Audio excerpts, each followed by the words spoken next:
En el corazón de Lisboa, capital del floreciente reino de Portugal, nació en 1195 un niño destinado a convertirse en uno de los santos más queridos y poderosos de toda la cristiandad. Fernando Martín de Bulhões y Taveira Acevedo llegó al mundo rodeado de todos los privilegios que la nobleza portuguesa podía ofrecer.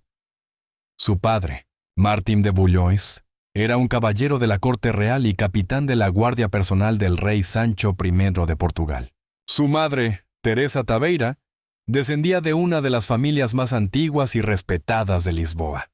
La casa familiar era un palacio impresionante con vistas al río Tejo, llena de sirvientes, libros y todas las comodidades que el dinero podía comprar. Fernando será un gran noble, decía su padre mientras observaba al niño de apenas 5 años leyendo libros que la mayoría de adultos encontraban difíciles. Tiene la inteligencia para ser consejero del rey o incluso obispo. Este niño llegará lejos en la corte. Pero desde muy pequeño, Fernando mostró una inclinación que preocupaba a sus padres. Prefería la oración a los juegos, los libros sagrados a las historias de caballeros, y la compañía de los clérigos a la de otros niños nobles. ¿Por qué no juegas con los hijos de los otros nobles? Y le preguntaba a su madre. ¿Por qué pasas tanto tiempo en la capilla? Mamá, respondía Fernando con una seriedad impropia de su edad. Cuando hablo con Dios, siento que Él me responde. Cuando leo sobre los santos, siento que quiero ser como ellos. Los padres de Fernando pensaban que era solo una fase de niñez religiosa, que pasaría cuando creciera y descubriera los placeres y ambiciones del mundo noble. No sabían que estaban criando a un futuro santo. Cuando Fernando cumplió 8 años, sus padres lo enviaron a la Escuela Catedralicia de Lisboa, dirigida por los canónigos regulares de San Agustín. Era la mejor educación disponible en Portugal, reservada para los hijos de la más alta nobleza. Fernando se destacó inmediatamente como un estudiante excepcional. Aprendía latín con una facilidad que asombraba a sus maestros. Memorizaba pasajes completos de las Escrituras con una sola lectura y hacía preguntas teológicas tan profundas que los canónigos veteranos tenían que consultar libros para responderle. Este muchacho tiene una mente privilegiada, comentaba el maestro de estudios, el canónigo Pedro Martins. En mis 40 años enseñando, nunca he visto a nadie aprender tan rápido.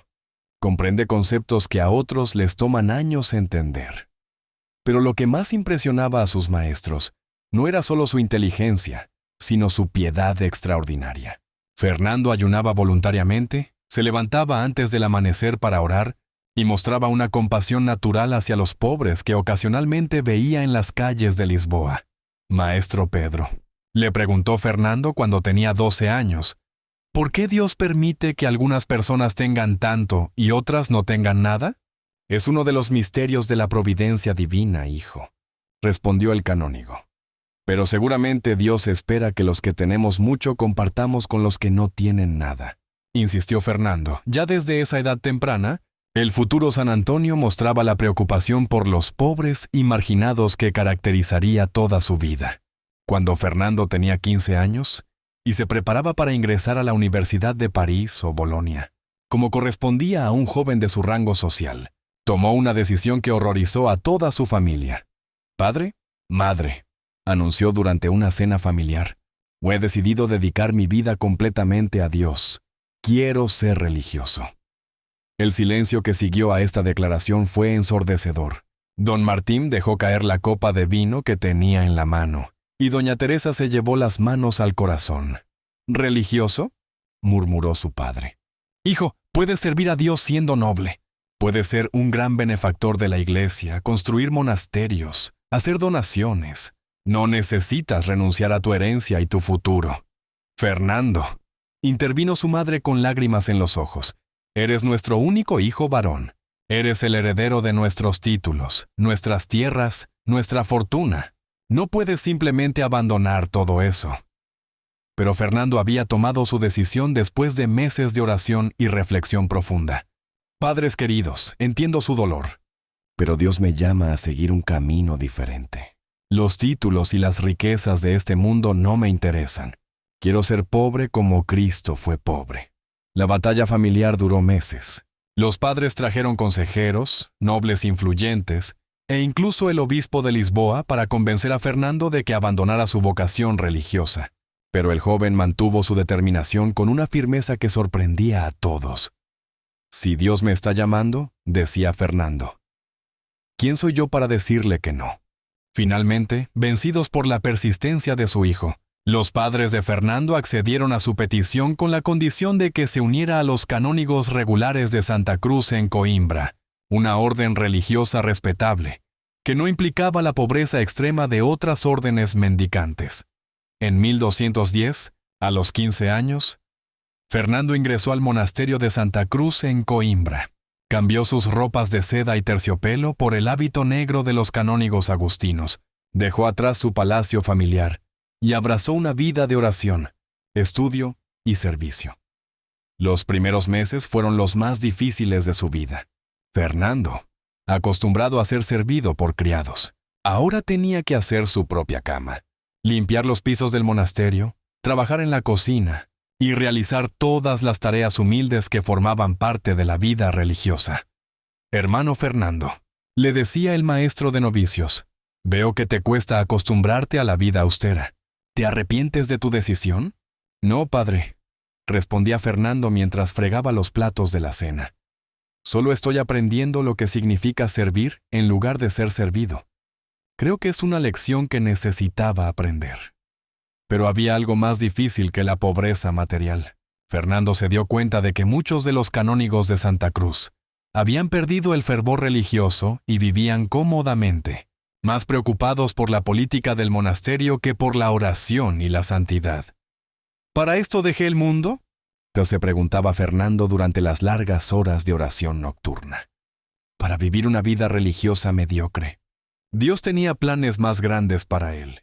En enero de 1220, cuando Fernando tenía 25 años y llevaba 10 años de vida religiosa relativamente tranquila en Coimbra, ocurrió un evento que cambiaría para siempre el curso de su vida. 5 frailes franciscanos que habían ido a predicar el Evangelio en Marruecos fueron martirizados por orden del sultán almohade. Sus cuerpos fueron traídos a Coimbra para ser enterrados con honores en la iglesia de Santa Cruz. Fernando estuvo presente cuando llegaron los restos de estos mártires. Fray Berardo de Carbio, Fray Pedro de San Geminiano, Fray Otón, Fray Acurcio y Fray Adjuto.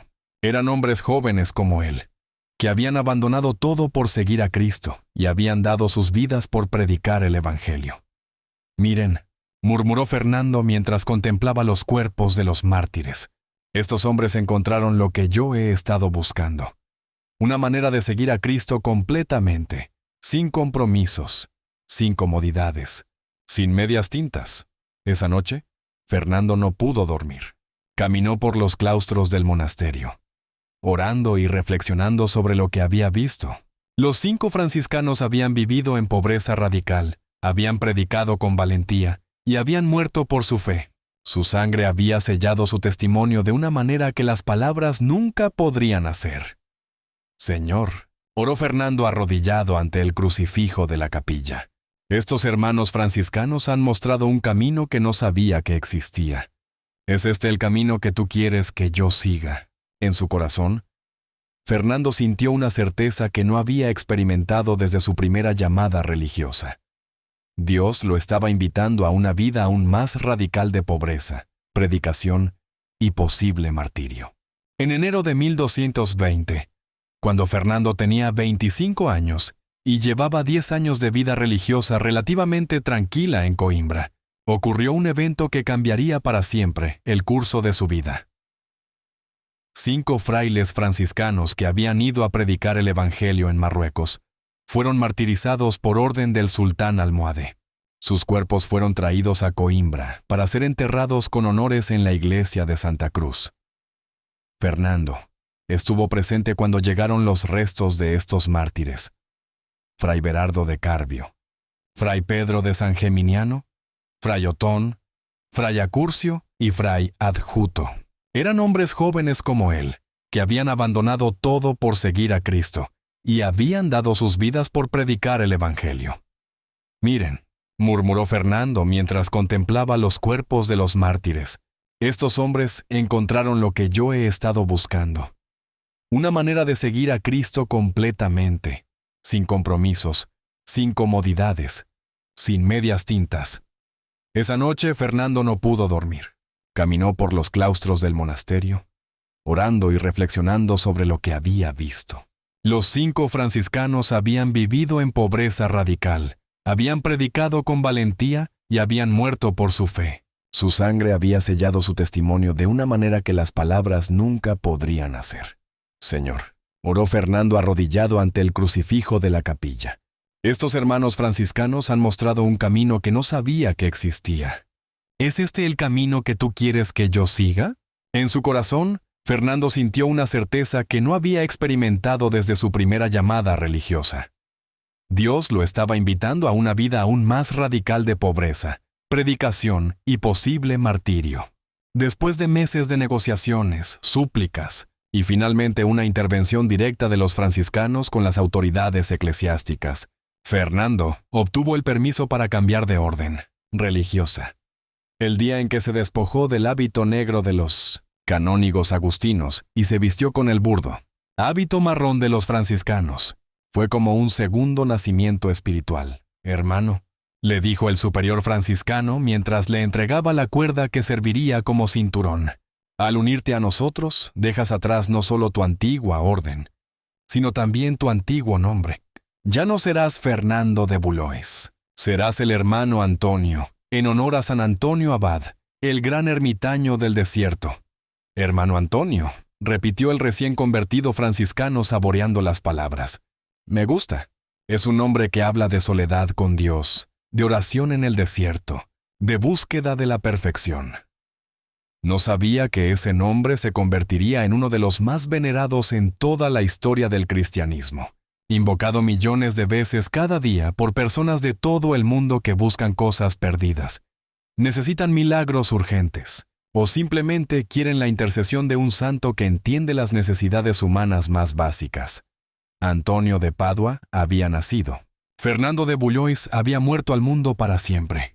Inmediatamente después de recibir el hábito franciscano, Antonio se unió a un grupo de hermanos que se dirigían a Marruecos para continuar la evangelización que había costado la vida a los 5 mártires. Antonio estaba eufórico. Finalmente iba a seguir los pasos de los santos que tanto admiraba. Soñaba con predicar a los musulmanes, con convertir infieles y posiblemente con dar su vida por Cristo en tierras extranjeras. Pero Dios tenía otros planes. Durante el viaje por mar hacia África, Antonio se enfermó gravemente. Una fiebre persistente lo postró en cama durante semanas, y cuando finalmente llegaron a Marruecos, estaba tan débil que no podía mantenerse en pie. Hermano Antonio, le dijeron sus compañeros franciscanos, en estas condiciones no puedes predicar. Tienes que regresar a Portugal para recuperar tu salud. Antonio se sintió devastado. Pero, hermanos, protestó desde su lecho de enfermo. Vine aquí para dar mi vida por Cristo. ¿Cómo puedo regresar sin haber hecho nada?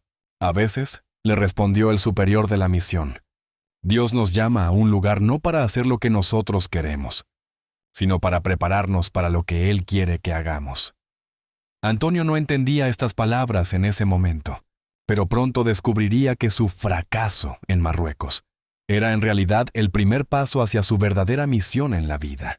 Antonio abordó un barco de regreso a Portugal, derrotado en espíritu y débil de cuerpo.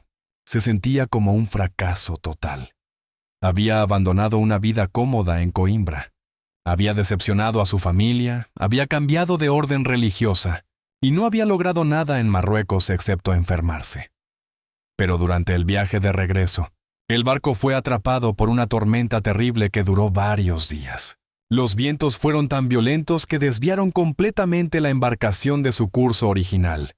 ¡Capitán!, gritó uno de los marineros por encima del rugido del viento. «No podemos llegar a Portugal. La tormenta nos está llevando hacia Italia». Antonio, postrado en su litera por la enfermedad y el mareo, oía el pánico en las voces de los marineros. El barco se sacudía violentamente y parecía que en cualquier momento se hundiría en las aguas embravecidas del Mediterráneo. Señor, oró Antonio mientras las olas golpeaban el casco del barco. No entiendo por qué todo está saliendo mal. Pensé que estaba siguiendo tu voluntad, pero parece que solo encuentro obstáculos. Si voy a morir en esta tormenta, al menos permite que mi muerte tenga algún sentido. Pero Antonio no iba a morir en esa tormenta. Dios tenía planes mucho más grandes para él. Y esa tormenta que parecía una catástrofe era en realidad la mano de la providencia dirigiéndolo hacia su verdadero destino. Cuando finalmente amainó la tempestad, el barco llegó a la costa de Sicilia, en el sur de Italia. Antonio pisó tierra italiana sin saber que acababa de llegar al lugar donde se convertiría en uno de los predicadores más famosos de la historia y donde desarrollaría los poderes milagrosos que lo harían conocido como el santo que encuentra lo perdido. Italia, murmuró Antonio mientras contemplaba la costa desconocida. Dios mío, no era aquí donde yo planeaba estar. Pero si tú me has traído aquí, debe ser por alguna razón. Tenía razón. En Italia, Fernando de Valois terminaría de morir completamente. Y nacería definitivamente Antonio de Padua, el santo que millones de personas invocarían durante los siguientes 800 años, cada vez que perdieran algo importante en sus vidas. Pero los mayores milagros de Antonio estaban aún por venir. Cuando Antonio llegó a Italia en 1221, enfermo y aparentemente fracasado en su sueño misionero, nadie podría haber imaginado que este joven franciscano portugués estaba destinado a convertirse en uno de los santos más poderosos y queridos de toda la cristiandad. Los franciscanos italianos lo recibieron con caridad, pero sin entusiasmo especial. Era simplemente otro hermano más que necesitaba un lugar donde recuperarse y servir a Dios en silencio. Hermano Antonio, le dijo el superior provincial, veo que has estado enfermo. Te asignaremos a un pequeño ermitage en Monte Paolo, cerca de Forlì. Allí podrás recuperar tu salud en soledad y oración. Antonio aceptó esta asignación humildemente. Después de meses de planes grandiosos de martirio y evangelización heroica, se encontraba viviendo como un ermitaño anónimo en una cueva de montaña, completamente desconocido e ignorado por el mundo. Durante casi un año, Antonio vivió en perfecta soledad. Su día consistía en oración, lectura de las Escrituras, trabajo manual simple y ocasionalmente ayudar en la cocina del convento cercano. Los otros hermanos lo consideraban piadoso pero sin talentos especiales. El hermano Antonio es muy silencioso, comentaban los otros franciscanos. Parece tener buena educación, pero nunca habla de teología. Tal vez no es muy inteligente. ¿No sabían que en esa cueva solitaria, Antonio estaba siendo preparado por Dios para una misión que sacudiría toda Europa? En el silencio de la montaña, estaba memorizando completamente las Escrituras, profundizando en los misterios de la fe y desarrollando una intimidad con Dios que pronto se manifestaría en milagros extraordinarios. Señor, oraba Antonio durante las largas noches en su ermitage, no entiendo por qué me has traído aquí. Pensé que me llamabas a grandes cosas, pero vivo como si fuera invisible. Ayúdame a aceptar tu voluntad, aunque no la comprenda. Dios estaba a punto de responder esa oración de una manera que Antonio nunca habría imaginado. En 1222, se celebró en Forlì una ceremonia de ordenación de varios franciscanos y dominicos. Antonio, como hermano humilde de la región, fue invitado a asistir junto con otros hermanos de órdenes mendicantes. La ceremonia incluía tradicionalmente un sermón, y se esperaba que uno de los sacerdotes dominicos, famosos por su erudición teológica, predicara a la asamblea. Pero cuando llegó el momento, el predicador designado se sintió repentinamente enfermo y no pudo hablar. ¿Hay algún hermano que pueda dar el sermón?, preguntó el obispo organizador de la ceremonia. Los dominicos se miraron entre sí con vergüenza. Los franciscanos también guardaron silencio, pues la mayoría eran hermanos simples, sin educación teológica formal. Hermano Antonio, le susurró el superior franciscano, tú tienes educación. ¿Podrías decir unas palabras sencillas? Antonio se sintió aterrorizado. Llevaba más de un año sin predicar. Vivía como ermitaño silencioso, y nunca había hablado en público ante una audiencia tan distinguida. Padre, murmuró, no estoy preparado. No tengo sermón escrito. Solo di lo que el Espíritu Santo te inspire, le respondió el superior. Será breve. Antonio se dirigió al púlpito con las piernas temblando. Miró la audiencia de sacerdotes, teólogos y hermanos religiosos, y por un momento pensó que se desmayaría. Pero en el momento en que abrió la boca, ocurrió algo sobrenatural. Hermanos en Cristo. Comenzó Antonio con voz temblorosa, pero inmediatamente algo extraordinario sucedió. Su voz se volvió clara y poderosa. Sus palabras fluyeron con una elocuencia que ni él mismo sabía que poseía, y comenzó a citar las Escrituras con una precisión y profundidad que dejó atónitos a todos los presentes. La palabra de Dios es como fuego que consume toda falsedad, continuó Antonio, y ahora su voz resonaba por toda la iglesia con autoridad divina, como martillo que quebranta la roca del corazón endurecido, como espada de doble filo que penetra hasta la médula del alma. Los presentes comenzaron a mirarse unos a otros con asombro. Este hermano franciscano desconocido estaba predicando con una sabiduría y una potencia que superaba a los más famosos teólogos de la época.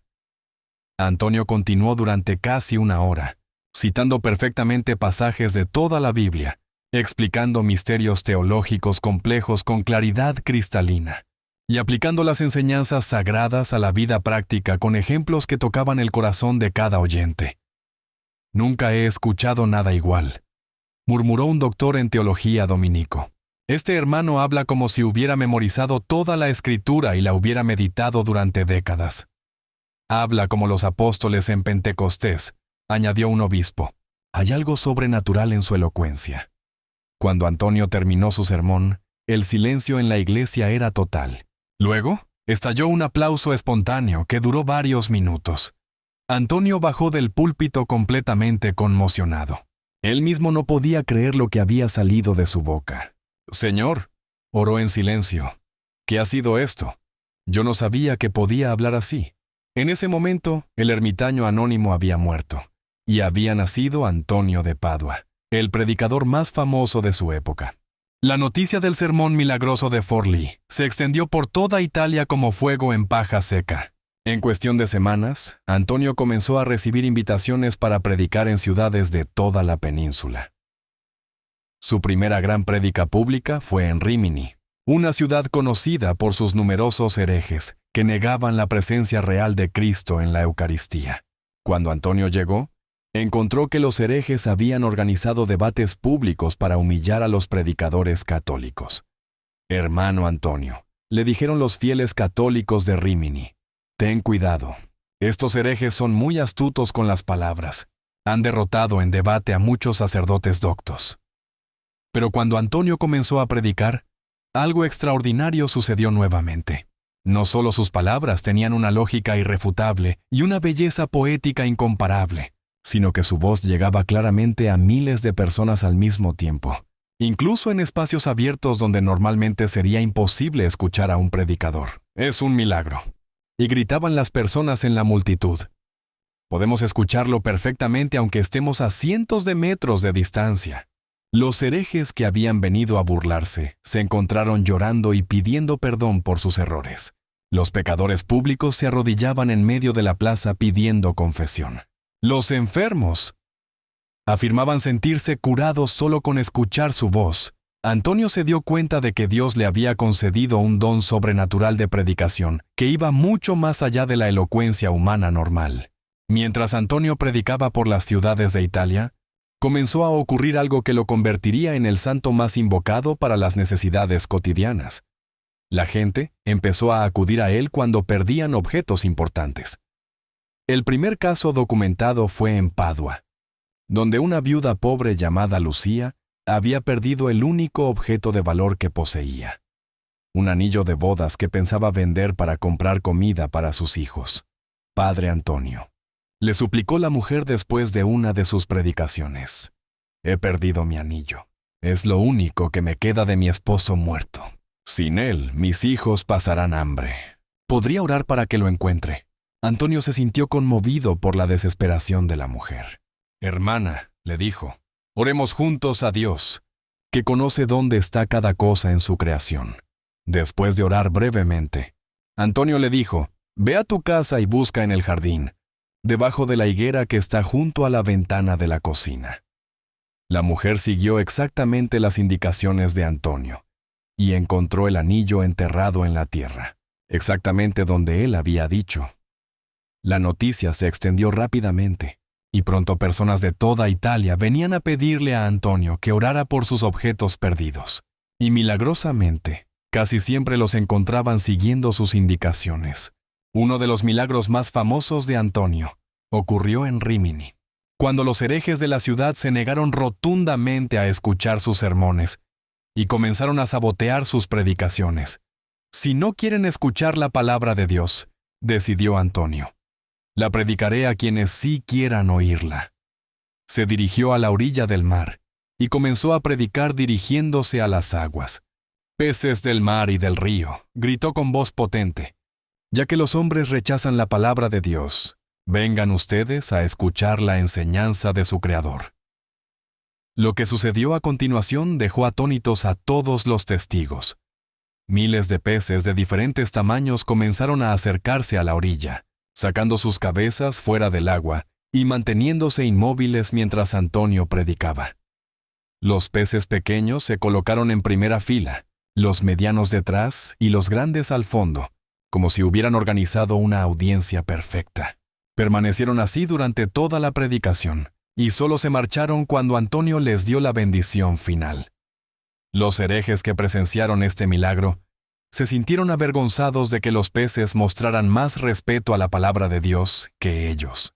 Muchos se convirtieron inmediatamente. «Si los peces sin razón escuchan la palabra de Dios», se decían, «¿cómo nosotros, que tenemos inteligencia, podemos rechazarla?». La fama de Antonio se extendió más allá de Italia.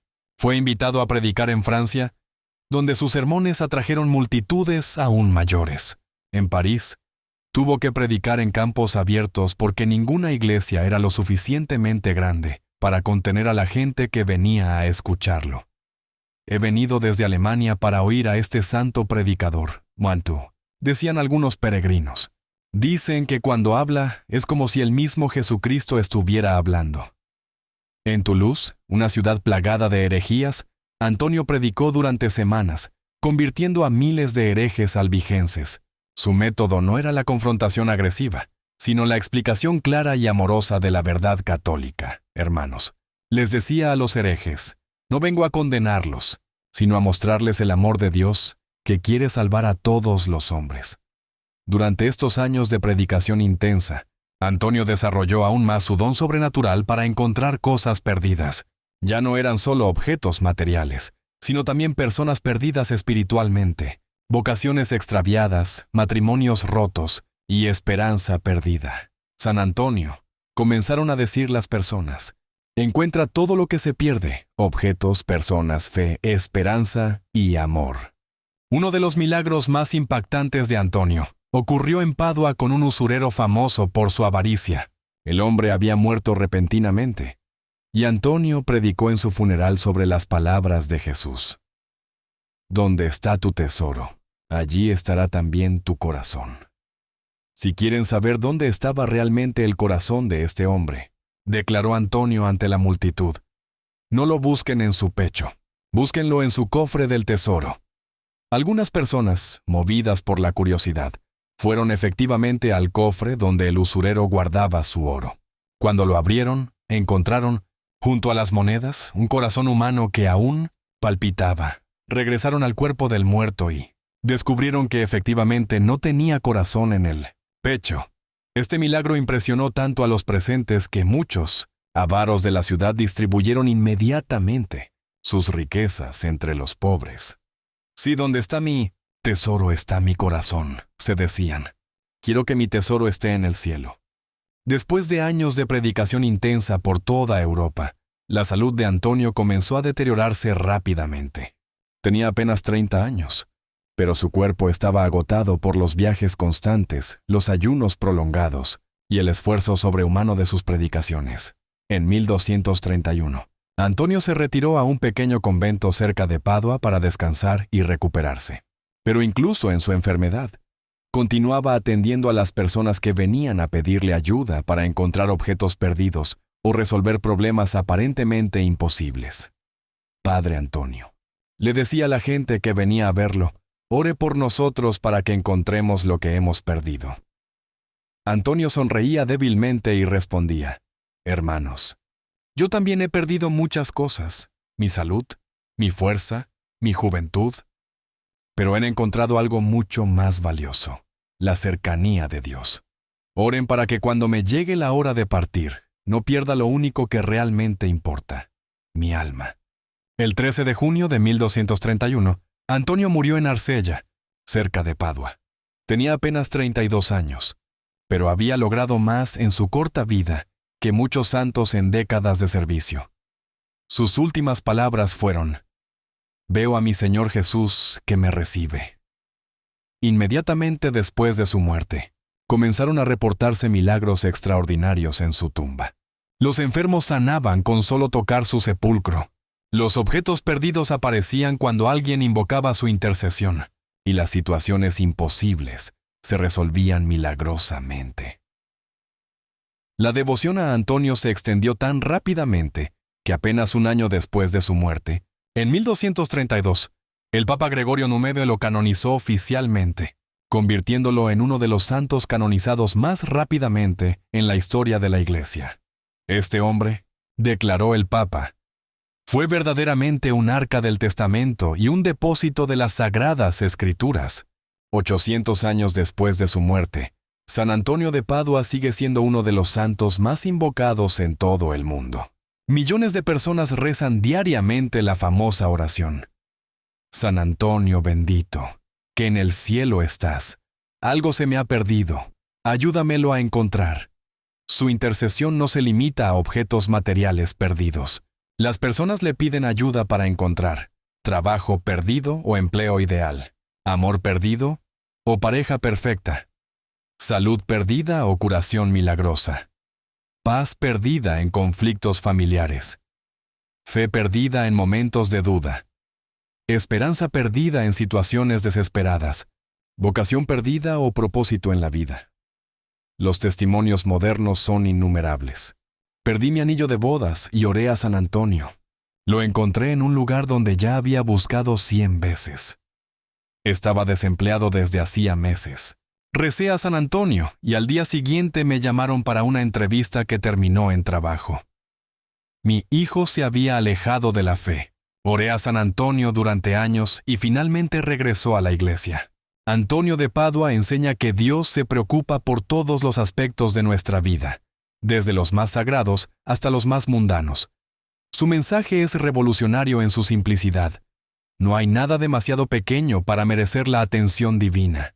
El joven noble portugués que abandonó palacios y riquezas para vivir en pobreza franciscana, se convirtió en el santo más accesible y confiable para las necesidades humanas más básicas. Si Dios cuenta cada cabello de vuestra cabeza, parece decirnos Antonio. ¿Cómo no vas a saber dónde están las llaves que perdiste o cómo ayudarte a encontrar el trabajo que necesitas? San Antonio de Padua, el santo que demostró que no hay pérdida tan pequeña que no merezca una oración, ni necesidad tan cotidiana que no pueda convertirse en un milagro. Y por eso, 800 años después, sigue siendo el intercesor más querido y confiable para millones de personas que han aprendido a susurrar con fe. San Antonio bendito, ayúdame a encontrar lo que he perdido. Lo que hace único a San Antonio es que convirtió las necesidades más ordinarias de la vida humana en oportunidades de encuentro con lo divino. Mientras otros santos son invocados para grandes tragedias o milagros extraordinarios, Antonio es el santo de los pequeños dramas cotidianos. San Antonio. Le dice la madre que no encuentra las llaves del coche cuando tiene prisa por llevar a su hijo al médico. San Antonio. Ora el estudiante que ha perdido su trabajo de investigación el día antes del examen. San Antonio. Suplica a la anciana que no recuerda dónde guardó los documentos importantes. En cada una de estas situaciones aparentemente triviales, Antonio intercede porque comprende que para Dios no hay problemas pequeños cuando afectan a sus hijos.